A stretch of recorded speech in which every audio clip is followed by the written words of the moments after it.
we're going to pick up right where we left off in the last video. Now in the last video we set up our grid, and you can see we added all of our columns. We added 6 columns. Now what we've been doing so far is using Bootstrap's classes. We used the container class, and then inside that we put the row class, and we used the column class to create our columns. But you also will have to use your own style sheet. That's why we created this stylesheet.css as well, because you're going to need to customize your own columns. So that's what we're going to do in this video. We're going to actually add our own customized classes so that we can format these columns the way we want to. So we've got the basic framework in place. So what we're going to do is create an individual class for each one of these columns. Now you can use IDs if you want. If you don't plan on reusing these at all, you can go ahead and just create an ID. We're going to create a class, but again, you can do what you want. So what we're going to do is go ahead and hit enter here, and we're going to go ahead and add a new div, and this will hold our new class.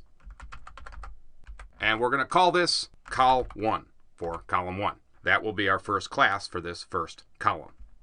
Good, and that's all we really need. Of course, we need to close out the div again because we added another div. So let's go down here, and we'll just go ahead and copy and paste that right here. And let's go ahead and just move this back a little bit so it's nice and neat. Okay, so there we go. So now we've got our first column class, and this is again is going to be a class that we're going to specify in our own style sheet, not Bootstrap's. And that's the way you use Bootstrap. You'll use some Bootstrap classes, and then you'll create some of your own classes to add some of your code. So almost all Bootstraps are hybrid websites. They have their own customized CSS code, and then they will use Bootstrap's code.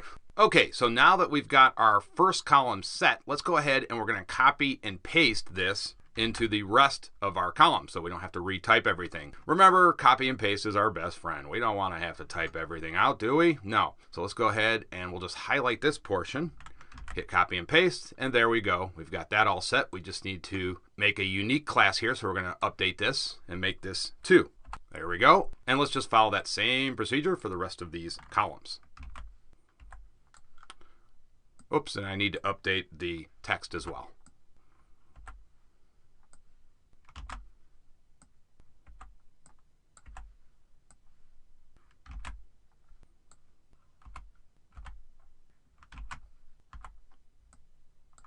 Okay, we're done. So let's make sure this all looks good. 6 and 6, 5 and 5, 4 and 4, 3 and 3, 2 and 2, and 1 and 1. Okay, so we're good to go. So now we've got 6 different classes for each one of our columns. And again, this will allow us to go ahead and customize each one of these columns in whatever manner we want to. So now what we need to do is flip over to our style sheet. And let's go ahead and add some CSS for these columns. Okay, so let's go ahead and we'll add some CSS for column 1. And let's go ahead and give a margin of 3 pixels. And what this will do is, of course, add a little space around each one of our columns. It'll give us a nice gutter.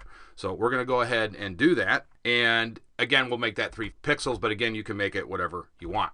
And then let's go ahead and give it a minimum height of 300 pixels. So we want it to be 300 pixels in height. So that will expand out our columns quite a bit. Then what we're going to do is go ahead and align the text in the center. And then let's go ahead and give a color, background color to this column. And we're going to go ahead and give this a color of silver. Let's start with that.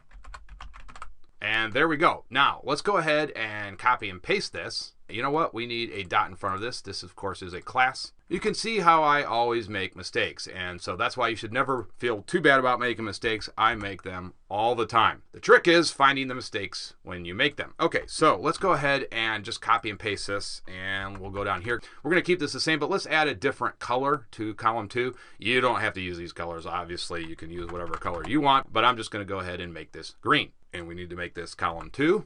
And let's go ahead and create some CSS for column 3. And we'll make this blue, so this stands out a little differently.